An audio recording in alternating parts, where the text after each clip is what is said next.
apa pertanyaan tentang kami dulu sakana kali kita sakar bakom noi responsibel noi ne sakar noi ne se apa kita thak ko se si ka them ka tara mat ke dom ne sa holi ju thawna lai ni ne holi tang sin ni sa holi okhai ku sa sai ni sa only 3 to 4 kilometer sa sai ni won fu ki ka pai sa only 3 to 4 kilometer wa ke ai ma pham ka ta ka sin la sa tom sa ni sakar noi ne ei rang hora ni ne kali ei rang hora ni tai sa roi kali ei rang hora ni tai sa ai ko han mi ra ni ne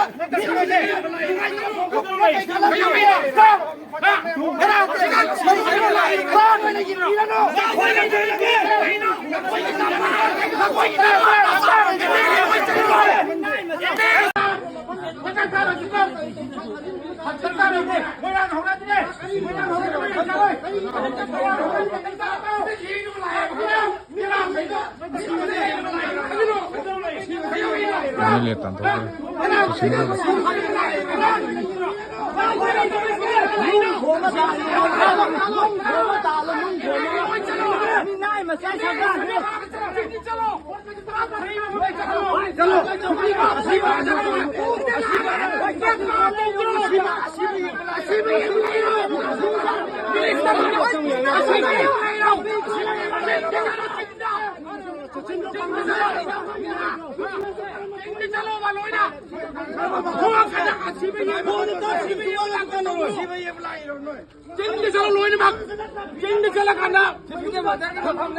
Apa ibu mihino, luan ni kaya war, nung war tengah.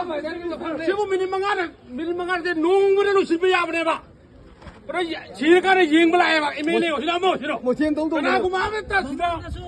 Jangan kerana jing berapa tu bilu ni je ba? Siapa kau